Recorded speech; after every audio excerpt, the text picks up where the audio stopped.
Hey everybody, this is Kyle, aka Vulcan Wolverine. It's about 8:50 p.m. on April 21st, 2020. And I just wanted to make a short video. There's a lot of stuff coming at us. It's a very dangerous time. Very dangerous time. And I really wanted to talk about the mass killing in Nova Scotia, the FF that went on the 19th. Also on the 19th in history was when the compound at Waco was burned down. And in this mass killing, there's been five structures were burned to the ground in total, like completely burned down. And also a couple of cars, I think five cars or something like that. At the moment, they're saying there's been an estimated 22 deaths that occurred by one man in a 12-hour mass burning houses down and cars and killing a bunch of people. I gotta be really careful, how I talk about this. There's a lot of things that I want to talk about what happened in Nova Scotia. Um, but I really and I wanted to do a live stream, but I need to be very careful about how I say things, because I don't want to get the videos taken down. I don't want to lose my channel. Um, we know how questioning of anything is responded to, right, by the system. So I just wanted to start out by just showing you guys this video. It's the video is called "Husband of Mass Killing Victim Spoke to Wife Moments Before Her Death," and I just wanted to show y'all a couple of parts, um, and see what you guys think, um, because there's just a lot of questions. They still have a lot of questions, about what happened. And um, first they reported that they had arrested the man, and I forgot his name, who did um, the rampage across Nova Scotia in 12 hours. They said that they arrested him. They sent a tweet out, the RCMP, and then I think a couple of minutes later they said that he was deceased. So there's some things that I think they're still trying to figure out, like what weapons he used, and everything like that. Some stuff that they're still trying to get straightened out, if you know what I mean. So got to be careful on this one. Got to be really careful. I just want to show you all this, and then before I talk about it anymore, I'll probably have to think about how I'm going to weigh my words. So FF, FF, FF. How many, it's still uncertain. Like, a lot of things are still uncertain about this. That's all I'll say. So let's just watch this real quick. I just want to show y'all a couple of things here. And this is Nick Beaton.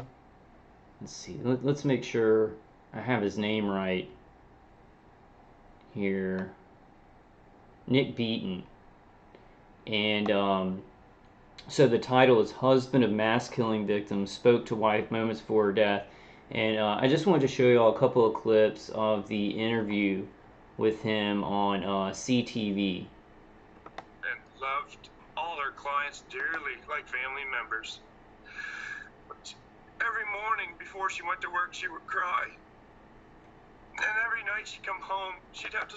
So there she is in a mask, and she was a nurse. She would go to her patients' houses and give them, and help them out with medical care. And there she is with the mask on. Strip on the doorstep and go and shower before she could hold her son Daxton, and it killed her inside not to just be able to get out of her car and grab him. And the fact that her PPE was not provided for her scared the living daylights out of her. So here she was balancing in her daily life. So it's very important. Her husband, is saying it's very, very important that the nurses are not getting their PPEs, and he wants Justin Trudeau to do something about that. So that's really, really important at this time, because his wife, that was an issue that she was concerned about, and so that's a huge issue in this, is that nurses get their supplies, right. Life, being a frontline worker, going into that hospital day in and day out, and so worried about bringing that virus back into the house. And we've seen that picture of her wearing that face mask. And I wondered, Nick, what inspired her to become a nurse? Well, first of all, she was a CCA, continuing care, so she went house to house with VON. She didn't work in the hospital. She went host to look at that. That's just weird. That's weird. Just a weird thing. I didn't notice that at first. This is the closed caption. Yes, so she was in the clients' homes daily. Okay. Yes, so she was in the clients' homes. Hold on 1 second. House to house, which was even more personal. Yes, so she was in the clients' homes daily. I thought I saw the word HOAX in the in the closed caption. I thought I saw the word HOAX. That's weird. Subjected to not knowing who was there, or there was screening, but that's a whole nother deal. But the big thing, I'm trying to be the voice of Kristen, because she can't talk and she wanted to get her voice known. As you see the picture I shared on Facebook of her sitting in her car, Kristen was not a selfie person. And when Kristen took that selfie and posted it on her Facebook with her with that mask and the safety glasses that I had to drive in town and buy for her because she was not supplied. She wasn't supplied with PPE. Trying to get her voice out there. And that voice and her message was basically saying, help the frontline workers. Help the frontline workers. So I just want to reiterate, it was very, very important to bring across that message that these frontline workers, were not giving enough protective equipment. After the title says husband of a mass killing victim. Spoke to wife moments before death. That's a very, very, very, very important point. While they're trying day in and day out to fight this COVID pandemic and the mystery about how someone, a healthcare worker, may actually get this virus. So she was living in her last days that kind of fear. The very last moment she was working when all this took place, she was actually on the way to one of her favorite clients' house, and she pulled over, whether to have a bite to eat or do paperwork or whatever have you, it doesn't matter. And she's not here, and we could do nothing about that. But from here on out, it's my goal to make sure that no frontline worker has to go through what she went through on a daily basis with PPE that should be provided. It's a super important issue. So I just wanted to show you all that. That's the important issue at this point. And then I want to go, and I'm really not trying to be glib. I just want to show you all things, and just be careful about the words that I say. I know this is like a really emotional event. Definitely a lot of questions. Just a lot of questions, and on the 19th, it's the start of Beltane. Five houses burnt to the ground, and also a couple of different cars by one man. And so I just want to show you all this part. There's an interesting part. It seems like the husband was kind of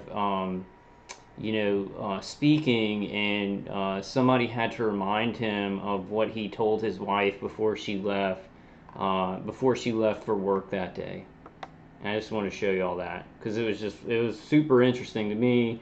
Then the reporter actually says something about it, so let's watch that. And my last conversation to her was, if you see a car broke down on the side of the road, someone hitchhiking, someone, avoid them, do whatever you can you know, just don't stop for So anybody. so somebody had like he was like saying what his wife what he told his wife before she left work, and then somebody from his left says don't stop, kind of reminding him what he's, or I don't know, somebody to his left saying reminding him what he was gonna say, or something like that. Let's watch it again. Let's just watch it again, that whole part. I found out that he was in Masstown at someone's house that we know. And my last conversation to her was, if you see a car broke down the side of the road, someone hitchhiking, someone, avoid them. Do whatever you can, you know. Just don't stop for So somebody from the left reminds him of what he told his wife before she left for work that morning. And then let's keep playing, because the reporter does give us a reason why somebody from the side of him would be I guess just kind of jogging his memory on what he said to his wife that morning. Anybody, don't, you know, just, and if he stands in front of you, run him over. And I sent her the picture, his picture, so she knew. Wow. She read, and she never read my very next text message. I didn't find out till at least an hour later from people on social media that he had an RCMP cruiser, and that's what he was driving, and dressed as an officer, from people that have told me, eyewitnesses that seen him in the cruiser. Eyewitnesses, that's a very important point, that he had a, you know, something that looked like an RCMP cruiser, and he was, you know, wearing a uniform. Eyewitnesses said that. Dressed as an RCMP officer, when he cowardly, extremely cowardly, took my wife's life and our unborn baby. Oh, I did not know she was pregnant. Nick, honestly. The reporter didn't even know. We were going to tell family. We were going to tell them this week she was on vacation. And we were going to, our son Daxton was going to wear a shirt and let everybody know. Coward. Compounding the pain. But wait, I mean, that's a very emotional part right there. I just want to go back to this part, and I'm just looking into this and showing you guys things and trying to watch my mouth, trying to watch what I say. FF. Avoid them. Do whatever you can. You know, just don't stop for anybody. And I'm gonna put the description of this video, the link in the description for this video. But let's go a little bit further. Let's just show it one more time. I just want to show it one more time, because I don't know. Like, I don't know, you know. I found out that he was in Masstown at someone's house that we know. And my last conversation to her was, if you see a car broke down the side of the road, someone hitchhiking, someone, avoid them. Do whatever you can, you know. Just don't stop. Don't stop. So somebody from his left reminded him of what, and then the reporter refers to it. Let's see. I'll show you guys right here.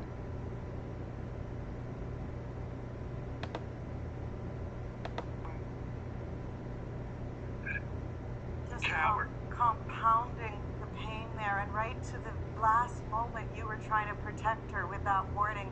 Don't open your window if someone's pulled over on the side of the road hitchhiking. Don't open your window. I said, babe, if you have to, run him over. If it's not him, we'll deal with it. But, you know, no one's going to stand in front of you, right? Like, other than a deranged individual. So I know you're in your car there. I know Kristen's dad is beside you, and God loves you. So Kristen's dad, her dad, the victim of the mass killing, was in. So what I don't understand, I just don't understand this, guys. I'm really, like, I don't know what happened, and I'm still like looking into it, and I'm trying to be very, very careful with you know what I say about the whole situation.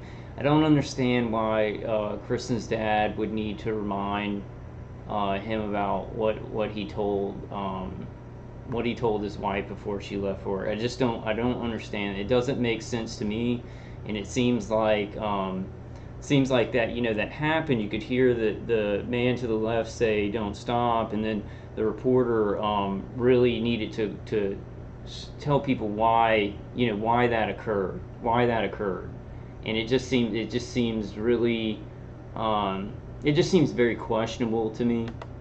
Um, you're en route to Halifax for what is going to be another incredibly painful day. Tell us what is required of you today. And I want to say this, guys. I really want to say this for anybody who was killed in this tragedy. We mourn the loss, and I'm not trying to make fun of anybody. I just have some questions. And what I know about like FFs is there's like a very emotional thing, and then if anybody tries to find out like what happened or anything like that, then they're labeled monsters, and it's a very very on the 19th, like basically the first day of Beltane, and one man burned down 5 structures and a couple of vehicles, and his rampage lasted 12 hours. And then the police said that they had arrested him at first. They sent out a tweet, and I'm going to be showing some more about this, but I want to be careful about how I talk about it. And I'm not trying to I'm just not trying to show any kind of disrespect for anybody who has died in throughout history, in any kind of tragic event. But there's just in some FFs in the past, there's been CAs, and I can't say these words, so you guys have to kind of read between the lines a little bit. And I'm gonna try and think about how to speak on these issues a little bit more. But it's very very scary times, and it seems like with all the chaos, right? All this chaos, there's certain things like the PPE issue.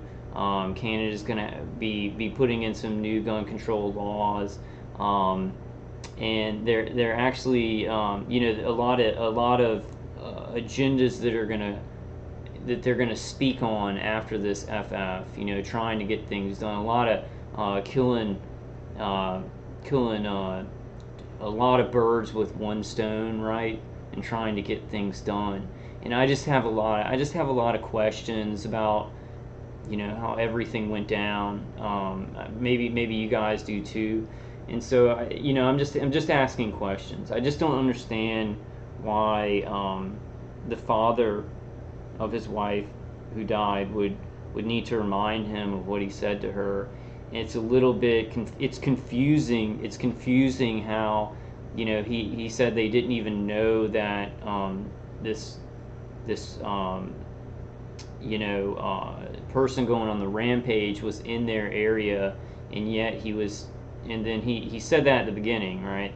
Like that he didn't know, they didn't even know, and he just found out about it when he heard of her death, which it's not even positive how she died. I guess they're still trying to work all of those things out, right? But the story kind of changes a little bit, and then it seemed like he was maybe just trying to remember what had happened, and it's just very interesting. Let's just show it one more time, and then I'll end the video. And I need to think a little bit, and I'm still looking into this, and you guys should too. We should all look into this incident. It's a very interesting time. It's a very interesting time for something like this to happen. The fire in Texas on the 18th, then the 19th, all these structure fires in Nova Scotia, that one man, and it just, this is my thing. It's just, it's very, very hard. I'm just going to, I'm going to try and be careful about how I frame this. It's hard to believe that one man they didn't catch him in 12 hours, and he burnt down so many structures, killed people along the way, and then burnt down like I think 5 or 6 cars too. there's some very there's just, I guess there's some more detective work to be done, is all I'm saying, for the people where this event happened, and then for everybody in the world, right? For everybody in Canada and America and all these other countries, there's a lot of detective work to be done, and a lot of just questions to ask. Just a lot of questions to ask. Conversation to her was, if you see a car broke down on the side of the road, someone hitchhiking, someone, avoid them. Do whatever you can, you know. Just don't stop for Don't anybody. stop. Don't stop. Somebody, I mean, it's just, I don't know. It just, it's very, I don't know. I don't know what to think about it, and then we'll just listen to her one more time say this. Just let me know what you guys think. I just found this. I'm trying to be careful about what I say, because that's a very tragic thing. It's a very tragic thing, right? It's a very, very tragic thing, and I'm not like trying to disrespect anything about anybody dying. We were gonna, our son Daxton was gonna wear a shirt and let everybody know. Pounding the pain there, and right to the last moment you were trying to protect her with that warning. Don't open your window if someone's pulled over on the side of the road hitchhiking. Don't open your window. I said, babe, if you have to, run him over. If it's not him, we'll deal with it. But you know, no one's gonna stand in front of you, right? Like, other than a deranged individual. So I know you're in your car there. I know Kristen's dad is beside you, and God love him. So she had to, I mean, like, because you had somebody from the left saying, you know, don't stop, and she needed to obviously she needs to let people know that that's Kristen's dad, you know, beside him, and God love him, you know. You're en route to Halifax for. Alright guys, I just wanted to show you all that, and I just wanted to be very careful about how I said things and say things in the future, because like we can get in a lot of trouble for, you know, looking into things. But I just, like, if there's a tragedy that happens and things that happen during, you know, because I remind you guys, I said, you know, this is the week of Beltane, and then May 1st, April 30th, the night of it, and then May 1st, or like when main rituals would happen. And I said we should all look out for you know, for things, for strange happenings. So I'd say the biggest mass killing, because it's not just shooting. The one man also burnt down 5 houses, like, to the ground with nothing left, and also burnt down, like, I think 4 or 5 cars too. And then along the way also, you know, they don't know what kind of weapons he used, or, you know, whatever. They're still trying to kind of think of which ones, I mean, figure out which ones that he used. And then, you know, hurting people, you know, along the way with all the fires that he saw. In 12 hours, in a 12-hour time span, they didn't catch him, right? And they're also, you know, talking about another agenda that's another issue that they need to look at to come out of this is more surveillance, right? Because he went on from long distances in 12 hours without people being alerted in a certain area, right? So another issue that they're going to have to do, another issue that's going to come out is like more surveillance about people, that everybody in the community should be aware of, and incidents happening, and also especially you know, protective equipment for nurses and things like that, because that was his wife was with, that was something that was very important. That was very important to his wife. All right, guys. So I just wanted to show you all that, and y'all let me know what you think in the comments. I'm gonna put the video. I know it's hard to hear because I just have the mic on my webcam, but I really just wanted to show you all that, and I want to talk about a lot more things involving you know, involving at the FF in Nova Scotia, this event in Nova Scotia, because it's very horrible at a time when there's so much chaos with the you know, with the COVID CV-19, going on. So, it's more gasoline on fire. I guess, and like I'm not, no pun intended. I guess I was kind of making a pun, but a lot of things, like, right, when there's a lot of confusion and chaos in society, we see a problem, reaction, solution. They want to put more of those on there in a chaotic time to express to work on issues afterwards, to work on many issues from these things, lots of angles. You have Beltane, and then you have gun control, then you have more protective equipment going to medical care workers, and then um, you have more surveillance, and people need to be notified of certain people in an area, right? There needs to be better communication, right?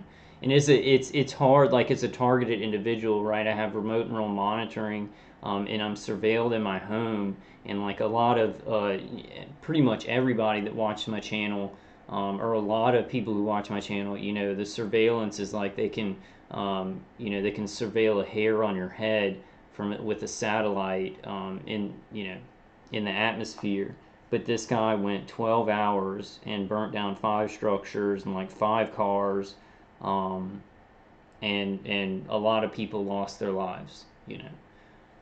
And a lot of things are uncertain about this. So I just want to show you guys that. I will see you on the next one. I'm trying to just look into it and really weigh my words. I'm just weighing my words about it. It's just a very suspicious incident, and the timing is super suspicious. All right, guys, I love you. I love you guys. It's very dangerous times. Be careful. I just want to say it, like, I am not going to harm myself or others in this time, and I think we all need to kind of declare that, because it's just a very, very, very dangerous time. A lot of FFs, a lot of tricks being played. All right, guys, I love y'all.